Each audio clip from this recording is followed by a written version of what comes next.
ख्वाजा साहब लाए हैं, ख्वाजा फसीउद्दीन साहब सफीउद्दीन साहब ना। तो इधर आए हैं नेम साहब जी, जैसा कि पहले भी दिखा चुके हैं, वीडियो तबीयत खराब है। वो ज़्यादातर अजकल लेटे रहते हैं। तो तकी भाई भी है इंग्लैंड तो, इंग्लैंड के नैशनल है ने। मैं भी नेशनल हो चुका। मैंने दसा सी कि मेरा नाम ख्वाजा सफीउद्दीन कंवर, तो पहले मेरा नाम हजूर ने मिसबाहुद्दीन रखा सी। अच्छा। जिहदी वजह नाल मेरी वड्डी आपा जिहड़ी कि रफीक अहमद हयात जिहड़े मेरे वड्डी भैन दे बेटे ने, उन्होंने प्यार दे नाल उन्होंने पालिया भी मैनूं ज़्यादातर। उन्होंने वालदा साडी बीमार नहीं थी, उन्होंने मेरा नाम मिस्सा रखा सी। अच्छा। उसदी वजह नाल फिर मैं मिस्सा मशहूर हो गया। मेरे छोटे दा नाम निक्का सी तो मैं मिस्सा। अच्छा, उन्होंने निक्का कहंदे सी, तुहानूं मिस्सा कहंदे मैनूं मिस्सा कहंदे। अच्छा, तो इन्हां कोलों आए हैं, इंग्लैंड तो आए ने, इंग्लैंड के नेशनल होल्डर ने दोनों भरा, मतलब भरा मैं कह देवां, बाप बेटा। तो इन्हें इंसानियत देखो कि नेम साहब मंजी के उत्ते लेटे ने, कोई फेक वीडियो नहीं हैगी। उन्होंने नाल जिहड़े दोस्त नजर आ रहे ने वो नेम साहब की खिदमत भी ने। इस तरह की सूरत हाल है कि तुसीं किसी टाइम भी, मतलब ये नहीं कि हुण तुसीं आए हो तो उन्होंने तैयार।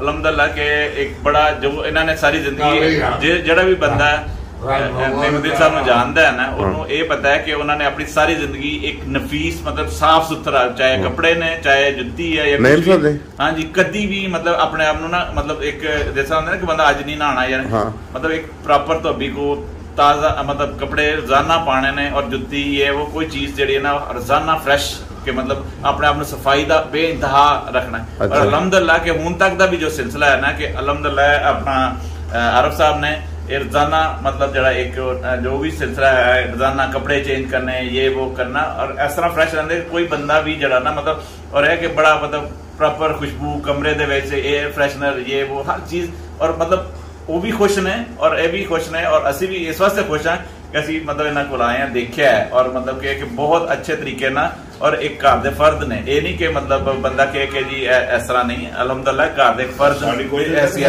बैठ के रोटी खाए जी बिल्कुल। और मतलब एक नहीं होता कि मतलब होंदा कि वो जी मुलाजम ने ते असी उन्हां दे नाल अलहमदुलिल्लाह एक जमात अहमदी वही जमात अहमदी नाल तल्लक रखते हैं और मतलब एक अच्छा, मतलब एक अच्छे तरीके ना असी भी पूरी कोशिश करने जो असी इन्हां वास्ते खिदमत कर सकीए। मतलब जरूरी नहीं कि मतलब एक खिदमत ही कर रहे हैं, लेकिन एक साडा बहुत जरा ना बोझ उठाया है कि मतलब जरा शेयर कर रहे हैं,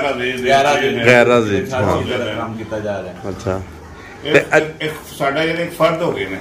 हाँ, अच्छा नाज़रीन, ਇਹ ਤੁਹਾਨੂੰ ਇਹ ਦੱਸੀਏ ਕਿ ਇੱਥੇ ਦੀ ਜੋ ਲੋਕਲ ਸੂਰਤ ਹਾਲ ਹੈ, ਇੱਥੇ ਆਇਆ ਪਤਾ ਚੱਲਦੀ ਹੈ जो खुदा ना खास्ता किसी जेरे मुलाजम होए कोई भी ना, तो उन्होंने मंजी के अगले नाल नहीं बांधे, ना रोटी नहीं खाते, ओदियां प्लेटां रह जा, ओदा गिलास रहदा ना। तो यह देखो जिहड़े यूरोप साडे भरा जांदे ने, वो इंसानियत उन्हां दे विच वो इह तों ज़ाहिर हुंदी है। तकी भाई दे नाल बैठे ने ते वो मंजी दे उत्ते इक्को मंजी ते बैठे ने, वो दसदे सी ख्वाजा साहब के असीं खाना भी इकट्ठा खा लैंदे आ। देखो इस तों वड्डी इंसानियत होर की है।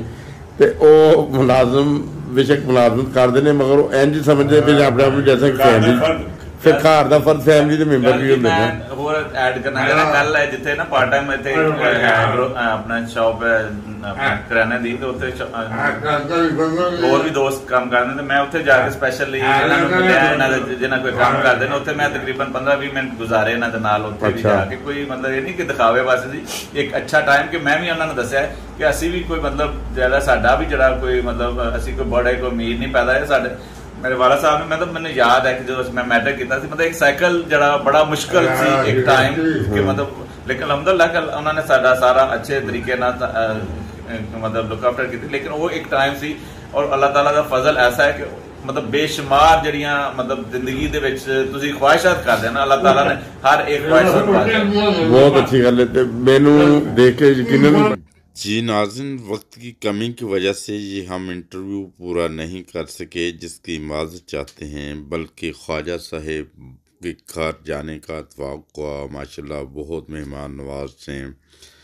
और उसके बाद मुलाजमों के साथ हमने आंखों देखा हाल ये जानते हैं और ये बताना चाहते हैं कि ये मुलाजमों के साथ बैठ के खाना खाते, उनकी दिल शक्री नहीं करते, बल्कि एक ऐसे जैसे बच्चों की तरह उसे घर में रखा जो नेम साहब की खिदमत करता था। और नेम साहब जो हैं इनके बीमार भाई हैं, उनकी देखें سر خدمت کرتے ہیں، اسی میں انسانیت ہے۔ آئندہ آنے والے دنوں میں باقی ویڈیوز بھی ہم اپلوڈ کریں گے، ان کے ساتھ انٹرویوز ضرور جڑے رہیں ہمارے چینل ہرسہ برسہ پاکستان ٹی وی انٹرنیشنل کے ساتھ۔